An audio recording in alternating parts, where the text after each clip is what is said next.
Hi, I'm Ed Kelley, editor of the Oklahoman. This week we have a member of Congress from California in our state, even if her assistance isn't required or desired. What Representative Diane Watson is doing is way outside the duties of her congressional district. She's here to protest a decision by the Cherokee Nation of Oklahoma to cut about 2,800 members, known as Freedmen, off of tribal rolls. Freedmen are descendants of black slaves once owned by the Cherokees. The Cherokees, based in Tahlequah, have made it clear that they don't want the Freedmen as part of the tribe anymore. The fuss is both in court and in Washington, where Watson, who is black, has filed legislation that would cut off all federal funding to the Cherokees unless they restore full citizenship to the Freedmen.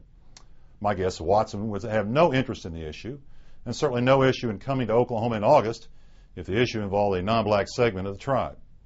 Still, the fuss raises an interesting question. Can the Cherokees exclude membership to a certain group who've had benefits for decades? Chad Smith, the tribe's chief, says they can. Smith said the issue revolves around the tribe's right to amend its own constitution.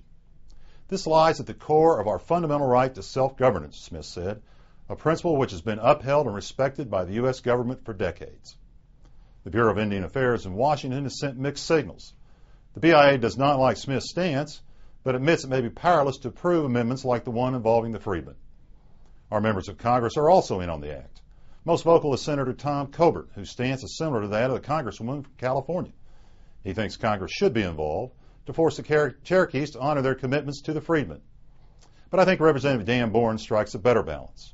Bourne, whose district encompasses the Cherokees' borders, says it's better to wait and see and let the Freedmen issue play out in the courts. I agree. This is an issue with good arguments on both sides, but Congress has more than enough to do without getting involved in this one.